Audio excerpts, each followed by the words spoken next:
Welcome to EducAIted Voices, an interview series dedicated to K-12 educators and their work navigating the arrival of AI.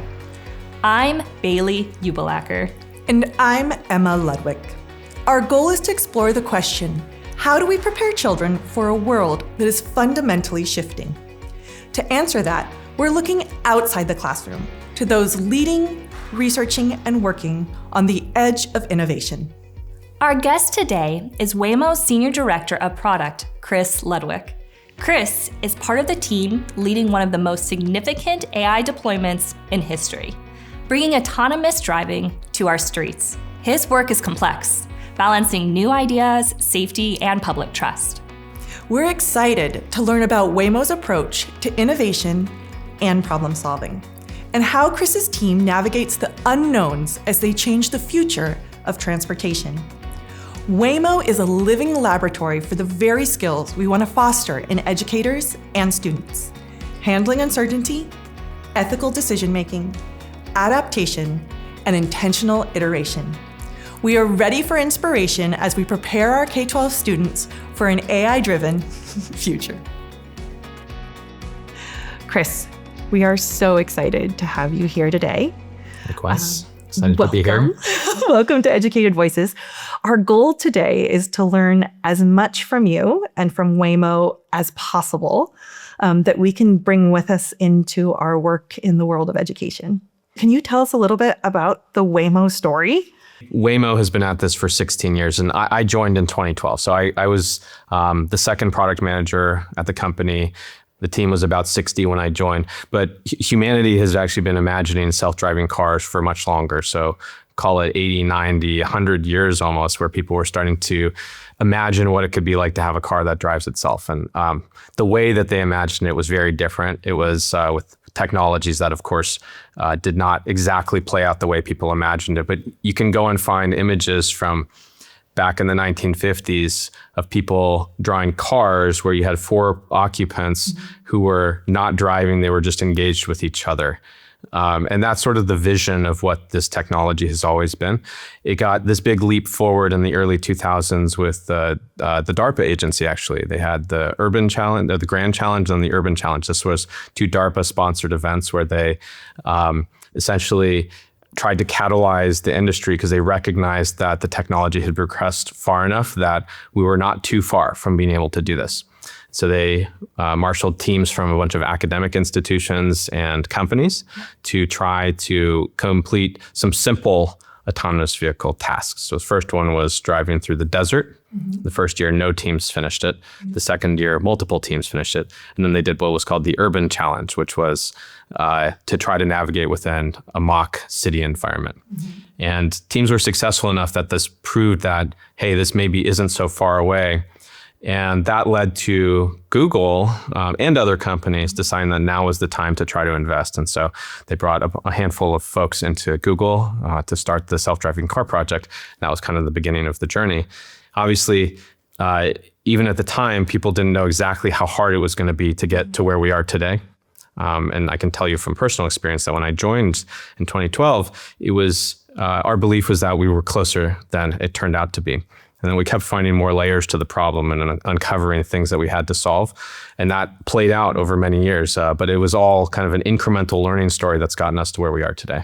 Wow. Well, we'd love to hear more about that incremental story. So how does Waymo go about solving a problem in which the future is not yet defined or blurry, or you don't even know where the finish line is? Yeah. Like, how do you approach that kind of problem solving? Absolutely, yeah. So maybe I'll start by just kind of describing the very basics of the technology, like how does it work? Excellent. And because in some ways, the fundamentals have been consistent for a long time.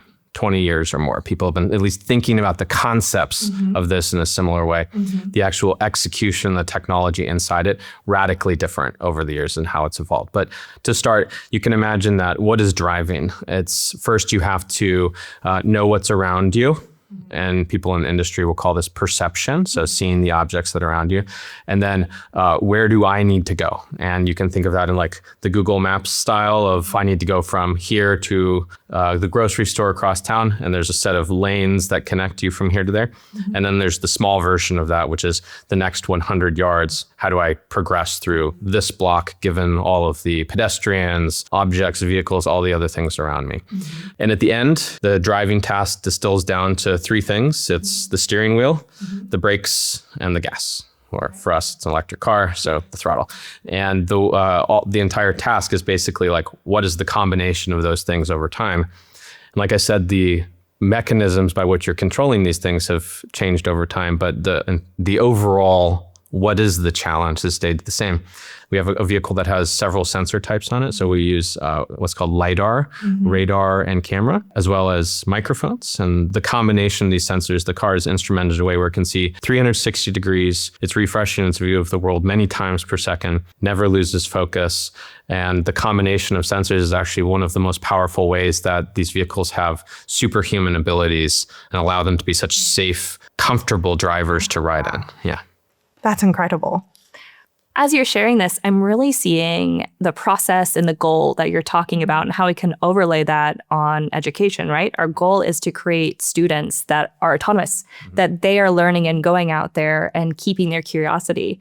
Yeah. I really like that you shared, we were thinking about self-driving cars 80 years ago, right? Just like we want our students to continue to be curious, have that goal, and kind of get to that finish line.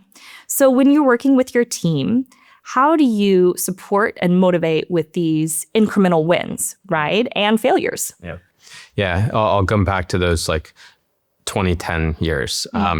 So the mission of Waymo is to build the world's most trusted driver. And as an outcome of that, we think we can make a serious improvement in traffic safety. The evidence today shows that our drivers reduce 90% of injuries compared to a human driver. And this is just one of multiple compelling safety stats that we've actually been able to see and demonstrate on the roads today. But yeah, of course, it took a long time to get there. And to me, the critical thing that's a little hard to see from outside the company was the fact that it took 15, 16 years to get to where we are today did not mean that there was not significant progress happening constantly along the way. And that the problem was just harder and bigger than we imagined. So we'll give a couple of examples. We, in the first 5 or 6 years or so, this was all up until 2015, we were trying to get to the first public roads autonomous drive. And we ended up doing that in 2015. It was a route in Austin, Texas. We ended up driving just a few miles. So think a few laps of a specific route. We had a few passengers in the car. First passenger's name was Steve Mann. He actually has a vision impairment, and he had been a friend of the program for many years leading up to this. And so it was like a powerful moment to be able to see the possibility of this. But we did that one day, and we had tested that route extensively. I personally knew every detail of it. I knew what the garbage schedule was for that route. I knew which parks had squirrels that were potentially going to run into the street. I knew every inch of it. And obviously that's not a scalable way to build this. So we were focused on expanding the technology in basically 2 dimensions: scale, how much are we driving, and then scope, where are we driving? So that first route, it had only 25-mile-an-hour roads. It's basically like a fairly quiet residential/commercial area. But then we said, okay, what about 30-mile-an-hour roads, 35-mile-an-hour roads, unprotected turns across these things? What about when the sun is low and it's blinding the cameras? What about when it's night and you have even harder vision problems? Rain, fog, dust storms. Right. The list goes on and on and on. And so when you have this many challenges to solve, and the end state of being able to do everything is so, it encompasses so much. Yeah. The critical thing that I think we did well, and I think is necessary for any big problem like this, is basically like decompose it down to what feels like a tractable set of next steps. So you do one thing and then you do the next one, and each one you can really wrap your head around it, get the team to wrap their head around it and figure out how are you going to solve it. Can I ask a clarifying question there?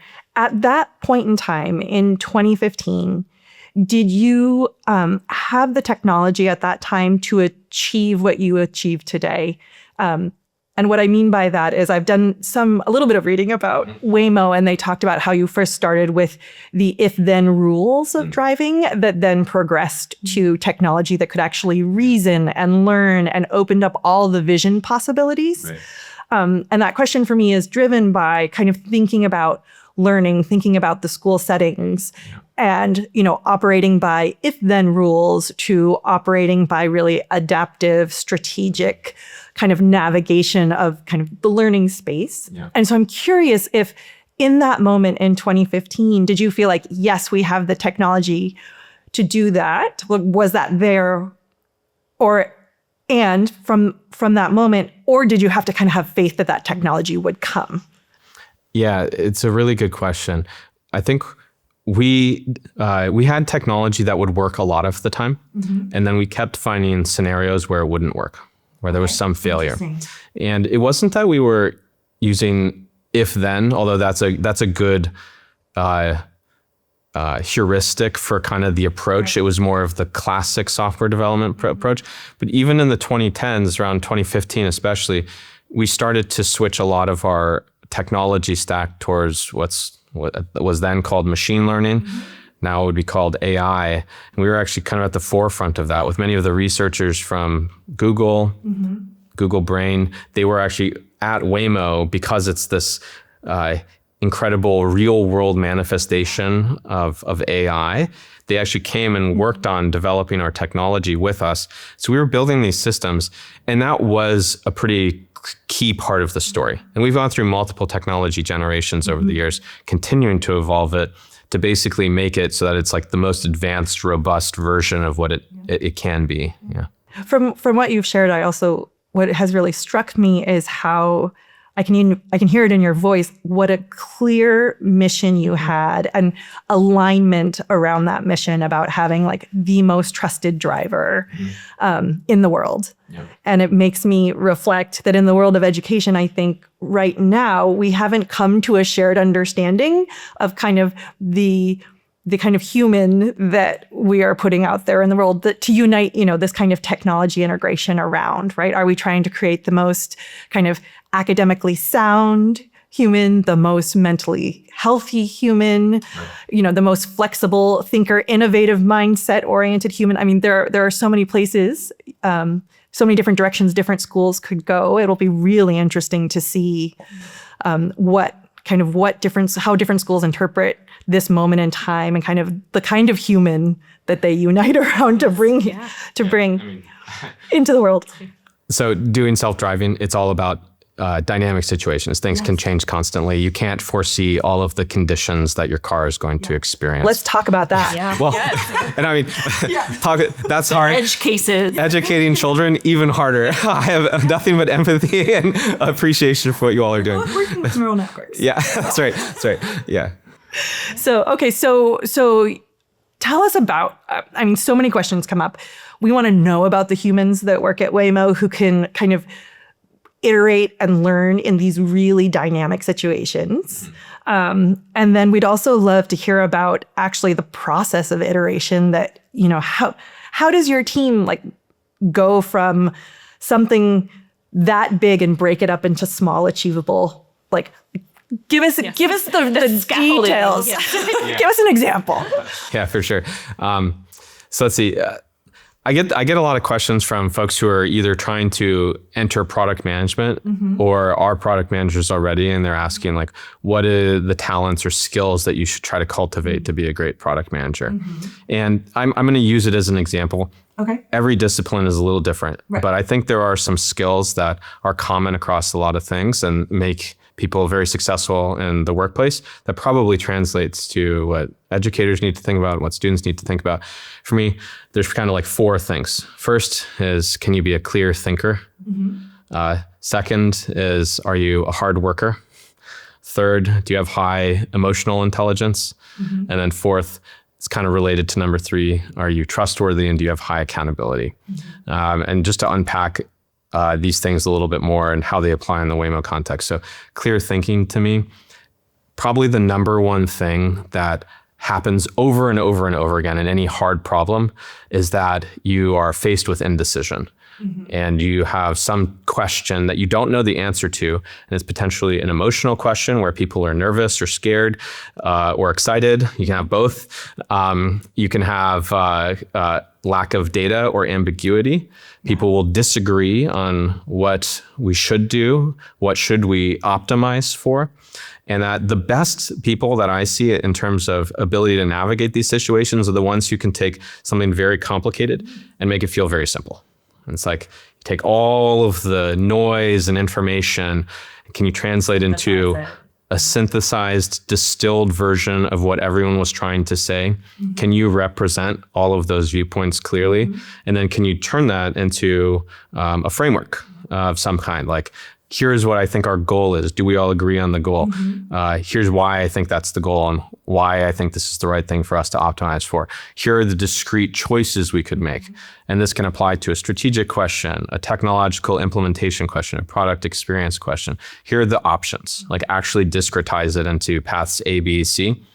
And then here's what I think we should do, have an opinion. But the people who can do that line of going from, like, again, all the noise to a very clear train, that is so essential and not easy. It takes a lot of practice, and I think people have to cultivate that skill. I'm like, there are like 100 things I want to unpack in what you just said, and for the space of bringing up humans and educating humans. First, let's just take in that process, in that work, and again, because Waymo is doing it in the space of building trust, stepping into a space in which this has never been done before. I imagine there are a ton of emotions and a ton of different perspectives and a ton of different feelings about risk. Tell us a little bit about how you navigate those emotions and conversations. Any kind of skills that come to the forefront for you or that are part of maybe built into the Waymo culture? Yeah. I mean, I'll start with our mission: build the world's most trusted driver to have a safety benefit, reduce traffic injuries and fatalities. And that is the North Star, but we know we're not going to get there immediately.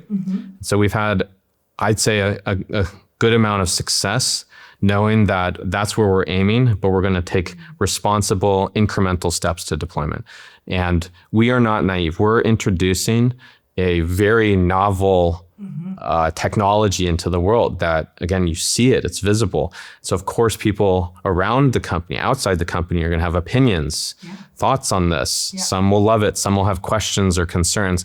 The best thing we can do is be transparent and communicative. So we've been pretty active about basically publishing data. So you can go to waymo.com/safety and see actual stats audited by third parties. We publish our research papers of how we do safety, what are our methodologies, and it's both the technical side and the process and governance side.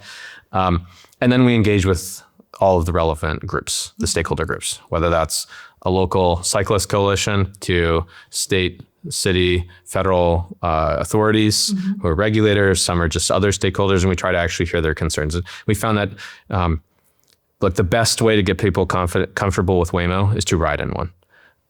Then that's a big thing. I think that applies to a lot of AI tech today. But before that point, a lot of foundational work has to happen to get them comfortable with the technology and with us as a company. Yeah. I hope all of our school leaders and teachers are, taking notes, because I think what you just shared about transparency and communication and really giving people access to the work of innovation is really powerful.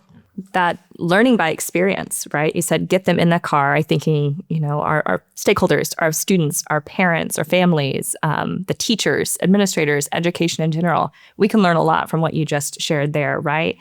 We have our goal and we know we're going to have to do incremental steps. And then leading to that, there is data. And there's also a lot of unknowns and a lot of data that's incomplete. Yeah.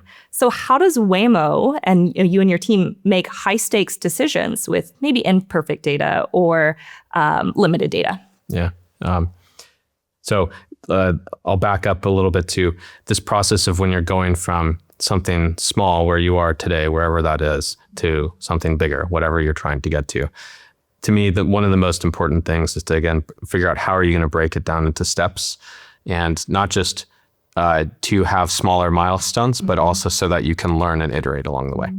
So just to take an easy example, when we're doing any user experience feature, so let's imagine that we're helping users with a new way to find their pickup location. One of the interesting challenges of building an autonomous car is that you have to help people find the car in the last 100 feet.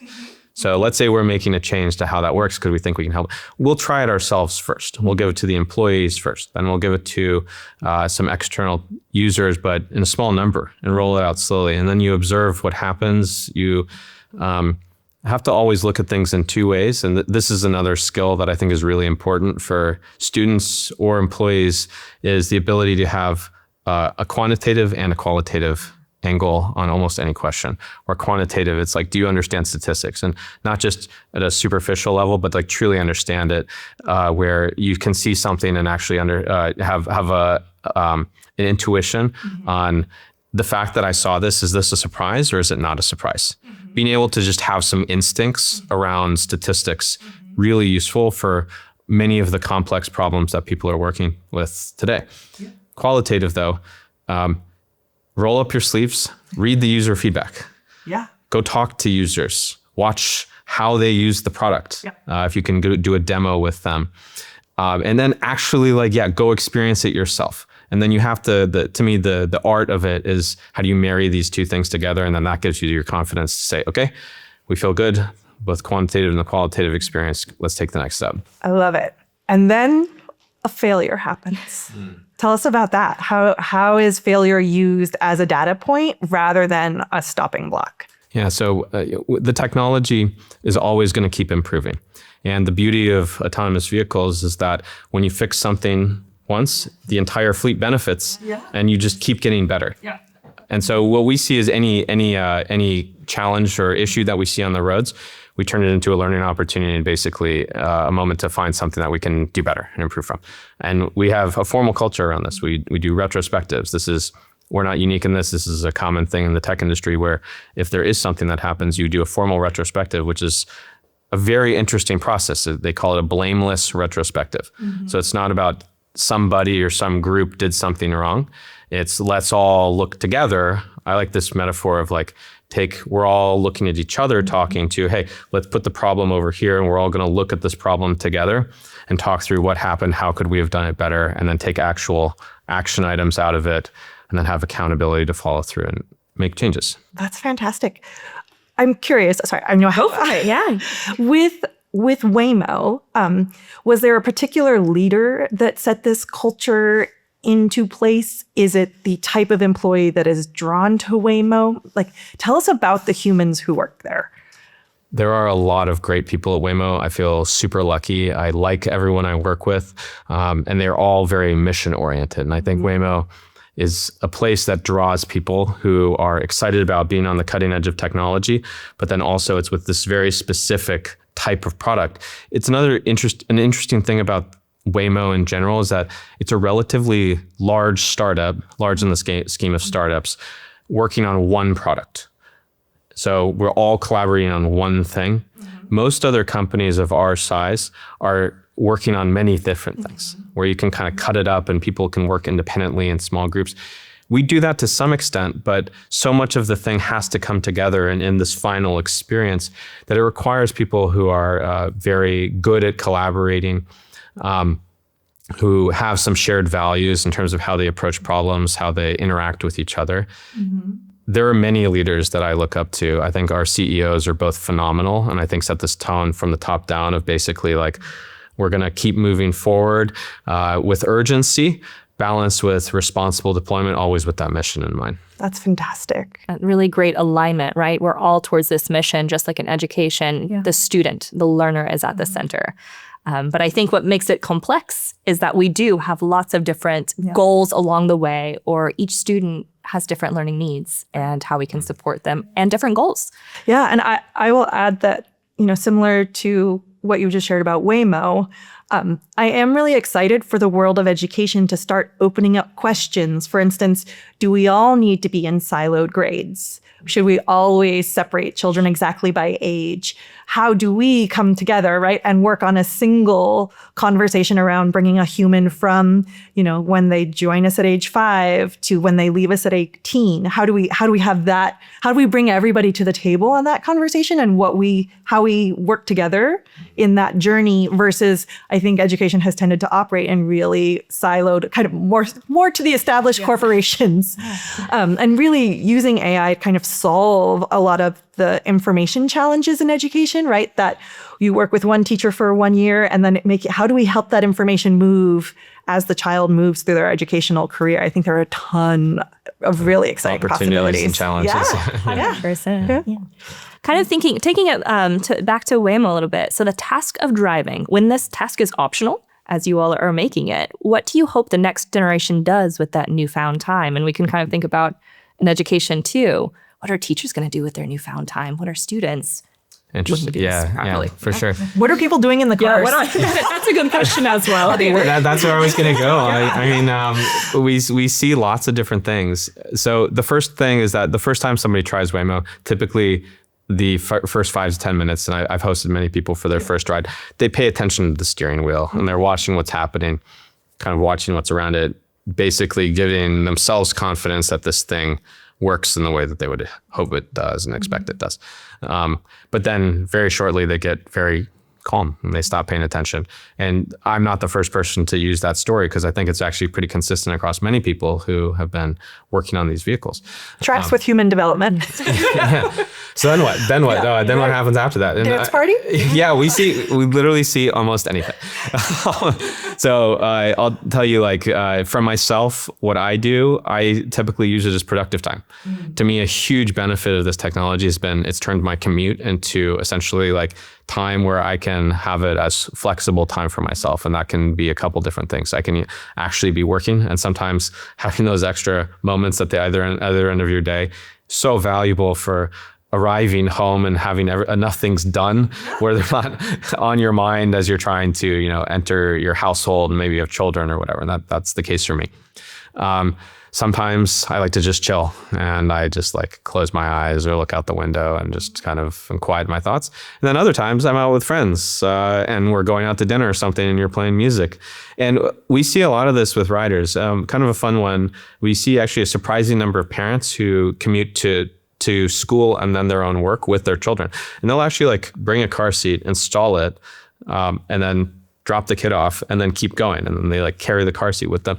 And they do this because it's essentially valuable time back with their kids as opposed to kind of being front seat, having to focus on the roads and their kids in the back. It becomes quality time.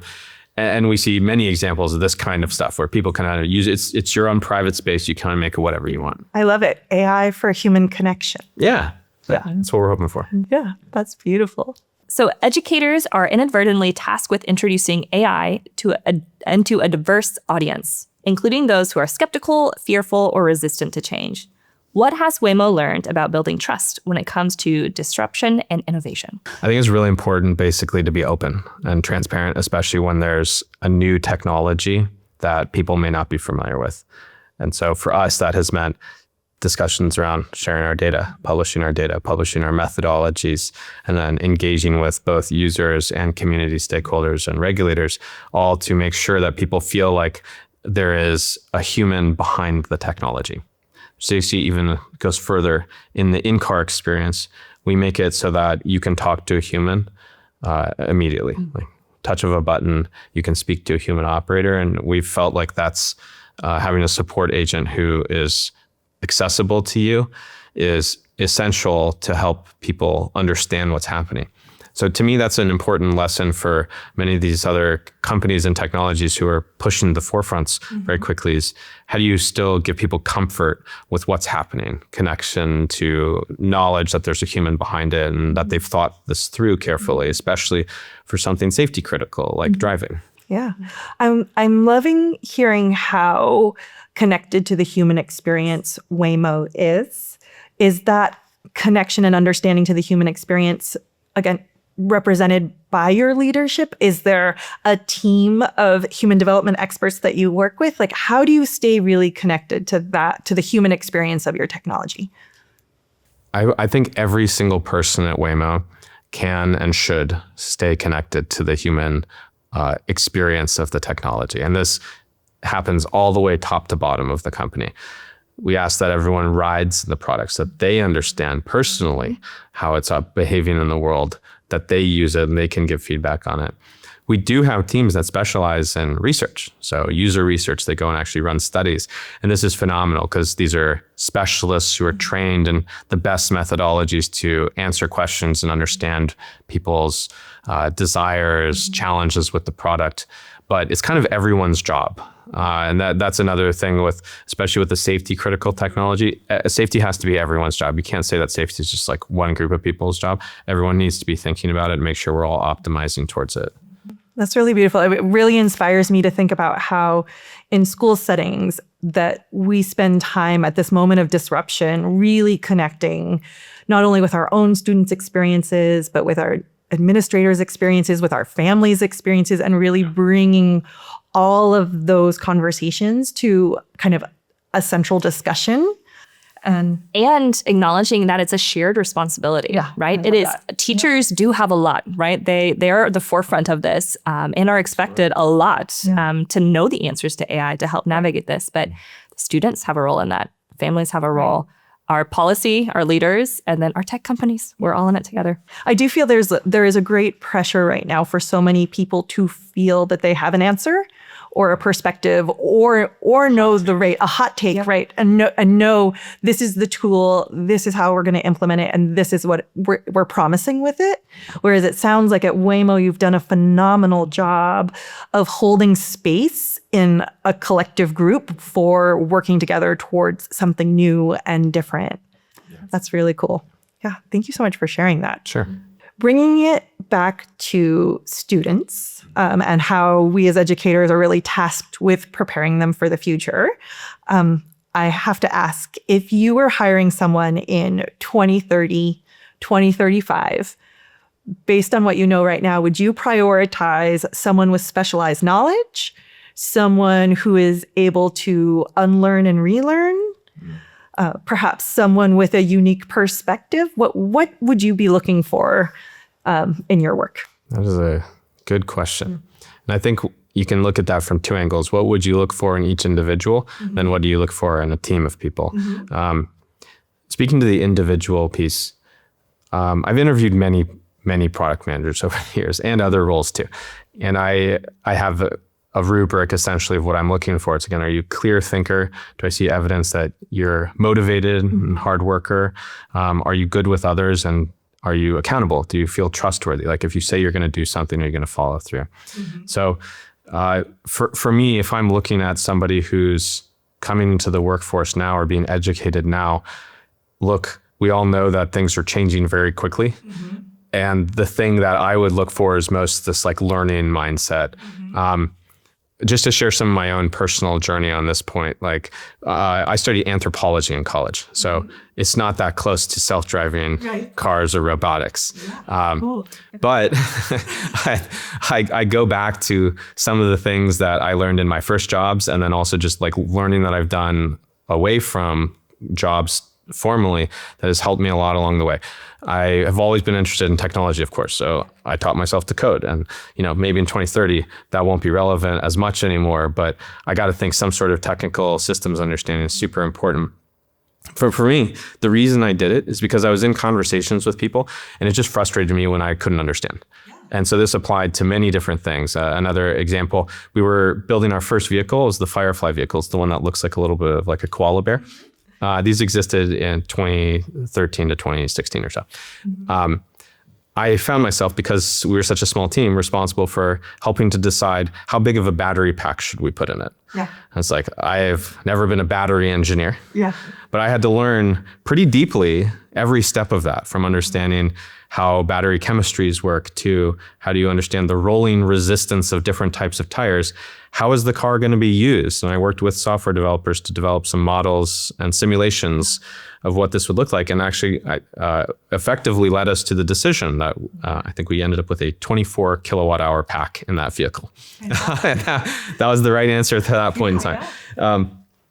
And today I watch YouTube videos. Like if you looked at my YouTube feed, you'd see like How-tos, Veritasium. I love that channel.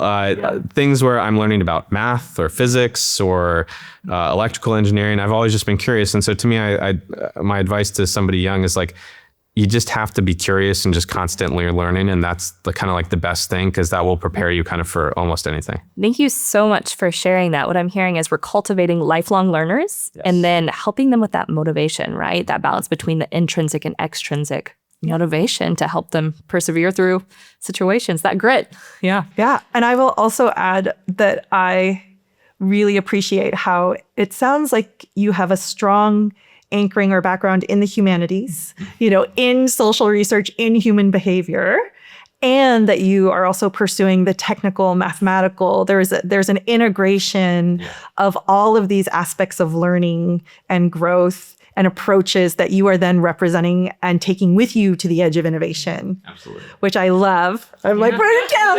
Well, I mean, so to me, there's two big things. There's what are you working on and how do you do your work? And what are you working on is fundamentally about the content and the domain. How do you do your work? Well, you have to figure out lots of uncertain questions. You have to work with other people. And so like another thing I look for in candidates is like, do I feel like they're going to be somebody that I could put them in a room with a bunch of other people, or I'm not there? And are they going to be able to navigate that? Are they personable? Right. Are they clear, again, communicator, clear thinker in a way where you feel like they can handle the interpersonal dynamics? Right. Are they something you want to be around? Yeah, absolutely. And I love what you're saying, because it is breaking down the need for really siloed and specialized. I think there's a time and a place, and it is wonderful to have a specialization that we cultivate over our lives. But so often in the world of education, we feel that pressure to specialize and to kind of focus on a very narrow set of skills is getting pushed down younger and younger and younger. And sometimes at the expense of kind of holistic development or development of other aspects of the human experience, right? So not only the personable side and the technical side and the humanities side, right? To value all of those pieces to come together in an integrated human, and how valuable that's going to be going into the future, where we're going to need to be flexible, adaptive, curious. Yeah, and I can tell you that, look, we have specialists in basically everything at Waymo. And this is not just computer science specialists. This is marketing specialists, communication specialists, legal specialists. You need specialists everywhere, because the depth of understanding is absolutely critical. I know that you're saying it's a combination, that to me, but you look at the kind of best performers across any of these disciplines, and I think they actually share a lot in terms of the how they approach their work and how they work with others, how can they communicate.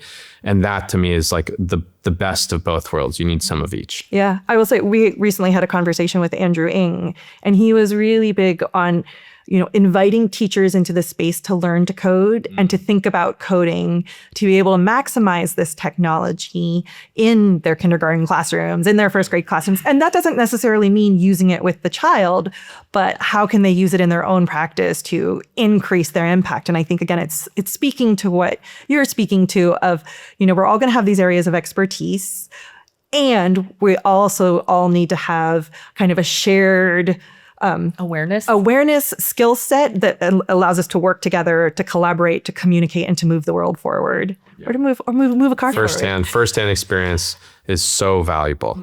Everyone needs to have firsthand experience with as many of these things as possible. Am I hearing we just need to take a risk and do it? Just get out there. Start trying. I think that's a good way to get a couple other random anecdotes from early in my career that have just stuck with me.